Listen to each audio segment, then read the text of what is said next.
The Entertainers. The Newcastle side of the 90s, a wonderful array of British and foreign talent, managed by former player Kevin Keegan. The 95-96 season will forever be remembered as one of the greatest title collapses of all time. Newcastle leading the way after beating North East rivals Middlesbrough at the Riverside in February 96, notching their 5th consecutive win, giving them a 12-point lead over title rivals Manchester United. A United side bruised but determined after losing the title to Blackburn Rovers on the final day of the previous season.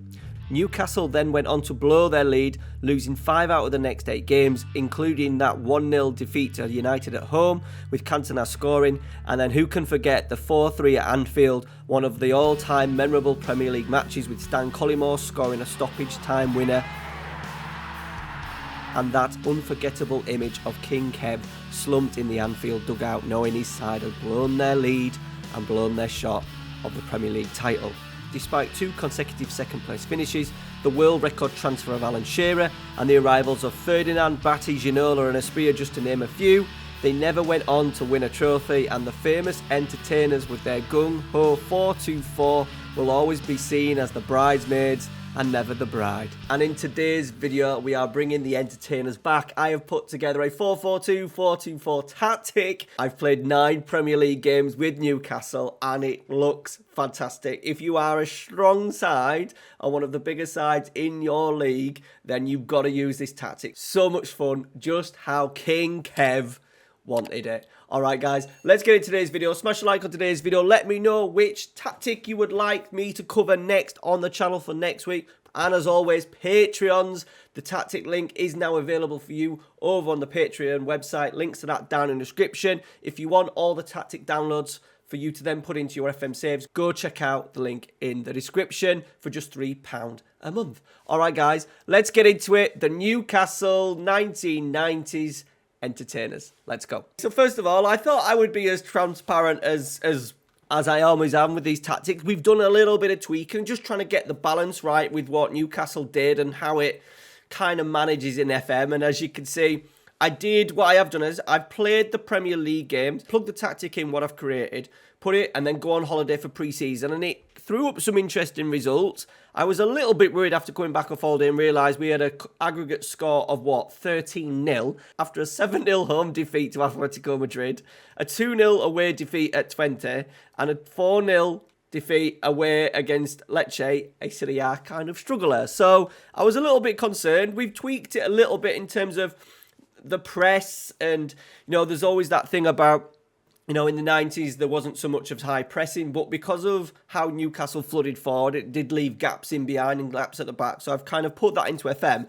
and it's kind of suited the higher press and the higher line as suited the tactic really well. We did have, obviously, a low point losing to Manchester City. I'm going to talk about maybe a couple of things when you're coming up. If you're not a Manchester City or not the strongest team in your division, what you might want to consider doing, especially away games. But then on the flip side of it, we've gone proper attacking. I thought, home game, let's go attacking against Chelsea. Let's have a measure of how good we actually are. And we smashed them 6-0. Okay, so those are the results.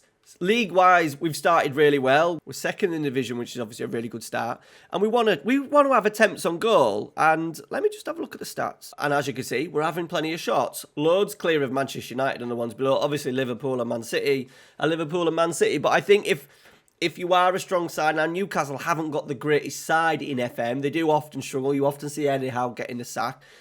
We're lucky to an extent we've got 2 strikers, but that's all we've got. There's St. Maximin's decent on the left, however, he's got injured for me, so I'm really pleased. And I think if I was going forward, I am doing a director of football experiment next week on the channel, and I'm going to use Newcastle United, I think, with this 4-2-4 as the focus around the director of football challenge, and just see what the director of football can do with this squad. I think if the squad gets padded out, if you've got a really strong squad, like if I did this with Man City or Liverpool, this tactic, my God, I imagine the results would be absolutely incredible. Okay, let's go and see the 4-2-4-4, 3-1-2, 4-4-2, whatever you want to call it. Let's go and see how it looks in the game. Okay, so here we are, the Entertainers. Now, we have got a 4-4-2. I have changed a couple of things depending on opponents. My suggestion would be, we want to keep that attacking mentality. So what I might do is I might drop the wingers back, keep the same roles, but just drop them back. When we do lose possession, we drop into a 4-4-2 anyway. But just having them a little bit higher up, in particular Gordon, I have been using him just as a right midfielder and allowing Saint-Maximin to be a little bit further forward. But I've just found in some games that he's a little bit too standoffish, and it allows the fullbacks, in particular the game against Crystal Palace, it did allow the fullbacks to carry the ball a little bit higher. With that, there wasn't as much pressure, obviously, on the ball. So I flipped between the two. I think this was the starting lineup against Chelsea. Obviously, we smashed Chelsea. They played, I think they're the general sort of like 3-4-3. So I was really pleased that the attacking clean sheet as well didn't happen that often with Newcastle. Clean sheet, 6 goals, attacking 4-2-4. It does obviously work. Okay, so sweeper, keeper on, defend. This would have been Pavel Cernacek. No player instructions. Fullback, right back, we've got Steve Watson doing the Kieran Trippier role. Kind of suits it pretty well. We've got dribble more because we want him to get the ball and to carry it and cross from deep. Loads of crosses into the penalty box. Other fullback, Matty Target, is doing sort of like the Warren Barton and the John Beresford role. Cross more often and dribble more. I've got Philippe Albert, one of the, depending on what side you've got it, one centre-back and one sort of like ball player, depending on which player you've got. Philippe Albert, everyone remembers that goal that he scored against Manchester United, I think in the 96-97 season. One of the Kevin Keegan's final games when they smashed Man United 5-0, him scoring that memorable chip. Like to dribble the ball forward, so I've got him as a ball-playing defender on defend with dribble more. Fantastic moustache, by the way. And then next to him, Darren Peacock, fantastic ponytail, just central defender on defend, no further player instructions. Into the middle midfield, I've had a little swap and a change just to try and get a balance right. We're obviously talking about David Batty and Rob Lee.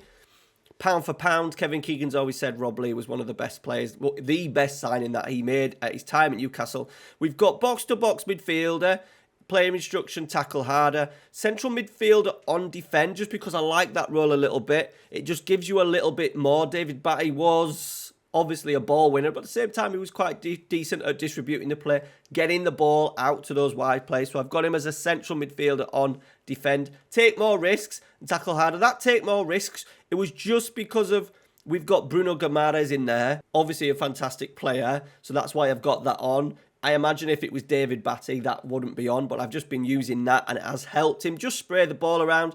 Obviously, if you're going with this save and going with trying to build a Newcastle save, you've got to get the most out of Bruno, and we've kind of done that with the take more risks. Into the wide areas, we're talking Peter Beardsley on this right-hand side. We're also talking Gabe Gillespie, a player that I loved growing up. I played right wing as a kid. I was a Man United fan. He was moved to Newcastle as part of the deal that saw Andy Cole go to United. We've got a winger on attack, as I said. We can move that role up and down depending on opponents, depending on presses. Something maybe you want to change in game. And then on this left-hand side, it kind of fits quite well, doesn't it? The entertainer, Saint-Maximin, David Ginola, my favourite player of the 1990s, David Ginola. And I've got him taking more risks, crossing more often, shooting more often, stay wider as well, so he just hugs that touchline just a little bit more. And then the front two, we're talking Asprilla.